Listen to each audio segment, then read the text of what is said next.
Geno Smith had one of the best comeback stories for any quarterback, potentially in NFL history. It's rare to see a quarterback go through what he did and kind of get to the negative place that he did and come out on top. And he did. He got paid. He got over $100 million. He got a starting job with Seattle last year and gained it back this year with that contract. And I want to break down why he actually is going to have an even better next year, because there's no way that this man can sit here and have the next-gen stats that he did, being a top 10, actually number 1, deep passer of 2022, all the accolades that he figured out, and the wins that they piled on. With this team getting better, there's just no way that he doesn't come out with a more impressive 2023/24 campaign. Hopefully it's /24 deep into a playoff run in January and February. But overall, Geno Smith had a phenomenal comeback story. The guy was a Heisman candidate type of player at West Virginia. He obviously was, expected to be the future of a team like the New York Jets. He got traded around to the Chargers and the Giants, people giving him chances to see if he could be a good backup, whatever it may be. He's obviously had the issues with the punch that happened with a teammate, all these different things, and then he ended up in Seattle quietly as a really consistent, good backup to have for a few years behind Russell Wilson. And I don't think it was until the year before trading Russell Wilson that the Seahawks would ever consider Geno Smith being their guy. But when Russell Wilson broke his finger, I think it was his middle finger in his throwing hand, I think what they saw out of Geno Smith gave him the opportunity to say, if we give this guy a full season and the confidence, he might be back to the guy that he once was in college and the guy we expect him to be. And that's what he proved last year. And I want to break down some of the next-gen stats and what they exactly mean, this article by Nick Shook, and what the next-gen stats mean about deep passes. But before that, let's just go through what really happened with Geno Smith last year and why he's underrated. He was clearly a top 10 quarterback in the NFL, and we're going to break down this tweet from ML Football about everything that happened with Geno Smith last year. In 2022, he was a Pro Bowler, of course. Geno Smith broke 5 franchise records: completions, passing attempts, completion percentage, and passing yards. He appeared in all 17 games, of course, no injury. 9-8 led the Seahawks to the playoffs. He won the 2022 AP Comeback Player of the Year. He won the 2022 PFWA Comeback Player of the Year and the 2022 PFWA Most Improved Player Award. He was 9th in MVP votes. 9th. Let's just break that down for a second. Top 10 in MVP votes. We're not just talking about top 10 in the best quarterback, which is essentially what MVP is now. But it's not just voted the top 10 quarterback in the NFL. He was 9th in the most valuable player in the NFL award. 9th. That's pretty insane. Geno's stats in 2022. He was 399 out of 572, which is essentially 70%, but 69.8. 4,282 passing yards, 30 touchdowns, 11 interceptions, 100.9 quarterback rating, total quarterback rating of 60.8%, and 3 game-winning drives and 2 fourth-quarter comebacks. And this guy really just never quit on himself, and that's why he's at where he is now. Because if he quit on himself, this dude should have been out of the league by now, but instead, somehow, he is a top 10 quarterback going into this next season, and I hope everyone recognizes that. But if they don't, it's okay. As a Seattle Seahawks fan, as a Seattle sports fan, you get unrecognized sometimes. So it is what it is. Now, before I get into the next-gen stats and what exactly that stat meant and why he was number 1 in it, you might see me wearing this my Seattle Mariners City Connect jersey. I got my denim Nike Dunks. Check them out. Bang. Bang. Feeling good. Going to the Mariners game tonight in Arizona. I'm in Phoenix. They have a 3-game series against the Diamondbacks. So if you're a Seattle sports fan, Mariners fan, or just fan of my channel, whatever you want to call it, I'm going to be posting a video, just my experience at the Mariners game in another city, going through Chase Field in downtown Phoenix. So stay tuned for that. Always check my profile, turn on your notifications, yada, yada. You know all the spiels on YouTube. If you want to see my experience here in Phoenix at Chase Field watching our Seattle Mariners. And there's a lot of Seattle people here, so it's going to be packed with Seattle fans. Anywho, back to Geno Smith. Next gen stats, top 10 deep passers of 2022. It was Geno Smith number 1, Tua number 2, 3 is Jalen Hurts, Dak Prescott, Kirk Cousins, Patrick Mahomes, Russell Wilson, Derek Carr, Joe Burrow, Josh Allen. All those quarterbacks are quarterbacks that had good years, with the exception of Russell Wilson. Had an off year for what he's used to, but he has a good deep ball. Derek Carr was not as good as he was, but that team was a mess. Overall, we're talking about a lot of the top 10 or 15 quarterbacks: Jalen Hurts and Kirk Cousins, Mahomes, Carr, Burrow, Allen.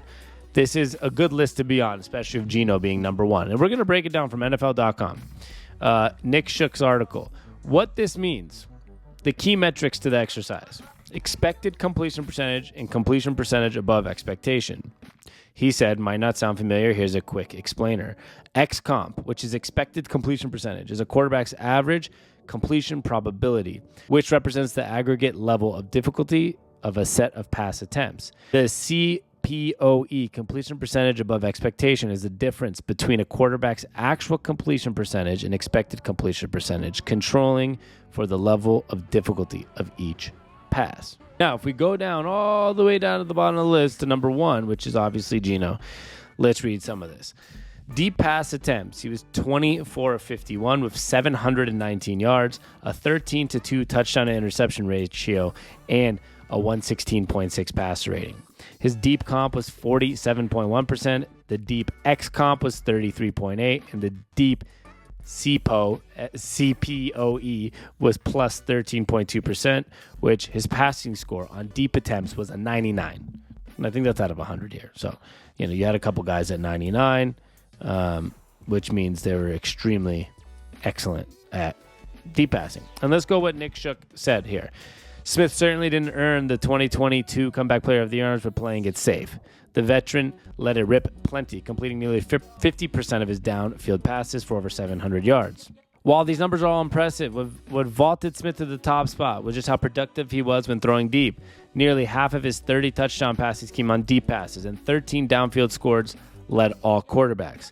This rate of success was stellar. 25.4% of Smith's deep pass attempts produced touchdowns in 2022. With this in mind, it's easy to see how he finished with a deep passing EPA of plus 42.3. Going deep was highly rewarding for the Seahawks, with Smith at the controls, helping him finish third in pass rating on such attempts. Add in his CPO of plus 13.2, which leads all quarterbacks on this list. And it's easy to see why he was the best deep passer of the season. Extremely exciting to see, especially considering what's happening in this next coming season. Now, if you think his deep passing is good this year, with having guys like Tyler Lockett and DK Metcalf, and I'm not saying those guys are just deep pass specialty receivers, but the way that they mix everything in this offense allows some deep passes, especially to come Tyler Lockett's way. He had a pretty decent average per attempt, but he kind of does both. DK can do both. What's going to be interesting is adding another really extremely speedy receiver in Jackson Smith and Jigba. The whole offense is getting better as well, especially even getting some more running back depth to maybe have some better pass catching running backs in the backfield, especially with Kenny McIntosh. We'll see. Training camp's going to tell us a lot about if a guy like McIntosh is going to be a guy. He was a late 7th rounder. It's going to be telling us if he's going to play a lot or not. But overall, with Jackson Smith and Jigba added to this receiving core, it's pretty hard to believe that these stats aren't going to get better, that there's going to be more opportunities for all these receivers, more situations where deep passes are completed. Now, I'm not saying he's going to, complete them on the same clip at a 50% almost, because maybe he's going to be attempting more and that number is going to creep down. But I do think there's going to be more opportunities to do so. The Seahawks are going to trust him more, and he has the confidence that's going to help him boost his resume in 2023/24. Now, I don't want to overhype expectations because this was a one-year situation for Geno Smith, and I'm totally understanding of the fact that there's a possibility in life that it does not equate what it equated to last year. But I'm going to just take, with all my hope, that this equals him getting better. I don't think the Seahawks, knowing how good they are with player evaluation, with what they see, you have to remember, they were very willing to part ways with Russell Wilson, a guy who they got a humongous trade package for. They were willing to part ways with him, and then he went somewhere else and didn't succeed. And on top of that, people thought they were crazy. How are you going to let Geno Smith be the quarterback? And they believed in him enough, and he proved how good he was. And then on top of that, they gave him a contract. This team is not shying away. They don't care if the fans like him. Russell Wilson, he's our Super Bowl winning quarterback. Trade him. Not good anymore for us. I'm not saying Russell Wilson's never going to have a good season again, but they last year proved that they were right. Geno Smith was heads and shoulders better than Russell Wilson last year. So overall, they might be right on this whole scenario. And they gave Geno the money, which means they believe in what they saw last year, and they believe that they were right about it, and they're going to be right about it again. And I believe in Geno Smith. Now, maybe that was his ceiling, but even if that was his ceiling of play, that doesn't mean it's the ceiling of statistics. Your ceiling of play also depends on those around you. When you add Jackson Smith and Jigba and the offensive line gets a year older and you add running back depth and injuries maybe don't happen throughout a year, knock on wood, if the injuries stay low, even if his talent stays the exact same and his ability stays the exact same, if you have more talent around you, your statistics will get better, your play will feel better, even if you're the same, level of confidence, of talent, whatever it may be. I'm so excited to see what Geno Smith can do. I hope it's big this year. I hope we go big or go home. And let's just hope it all works out. You can see more of me all the time. I've been posting more consistently, so make sure you support, like, subscribe, hit those buttons, and I'll see you in my next video, which is probably my Seattle Mariners game. So if you want to support, please do.